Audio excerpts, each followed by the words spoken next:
அவிநாசி மேட்டுப்பாளையம் இடையே உள்ள இருவழிச்சாலையை 4 வழிச்சாலையாக தரம் உயர்த்த 238 கோடி ரூபாய் நிதி ஒதுக்கப்பட்டது. திருப்பூர் மாவட்டத்தில் 13 கிலோமீட்டர், கோவை மாவட்டத்தில் 25 கிலோமீட்டர் என 38 கிலோமீட்டர் தூரத்திற்கு 4 வழிச்சாலை அமைக்கப்படுகிறது. கோவை மாவட்டத்தில் சாலை அகலப்படுத்தும் போது இடையூறாக 1604 மரங்கள் உள்ளதாக கண்டறியப்பட்டது. இதில் 1342 மரங்கள் வெட்டி அகற்ற வேண்டும்.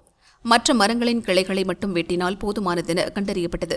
பசுமைக்குழு ஆய்வு செய்து 262 மரங்களை மறுநடவு செய்ய முடியும் என அதிகாரிகளுக்கு தெரிவித்தது. நெடுஞ்சாலைத்துறை மற்றும் கிரீன் கேர் அமைப்பு சார்பில் மறுநடவு செய்யும் பணி கஞ்சப்பள்ளி பிரிவில் துவங்கி பூவரசு, மந்தாரை, வேம்பு, புங்கன், ஆயன், அரசு உள்ளிட்ட மரங்கள் மறுநடவு செய்யப்பட்டன. அதில் பல மரங்கள் தற்போது துளிர்விட்டு வளர்ந்து வருகிறது. இதில் வருந்தத்தக்க செயல் என்னவென்றால், சில மரங்கள் பட்டு காய்ந்து போயுள்ளன. அதே சமயம் நடப்பட்ட மரங்களில் சில மின் கம்பங்களின் அருகில் நடப்பட்டுள்ளன. இதனால் சமூக ஆர்வலர்கள், பொதுமக்கள் மத்தியில் கவலையை ஏற்படுத்தியுள்ளது.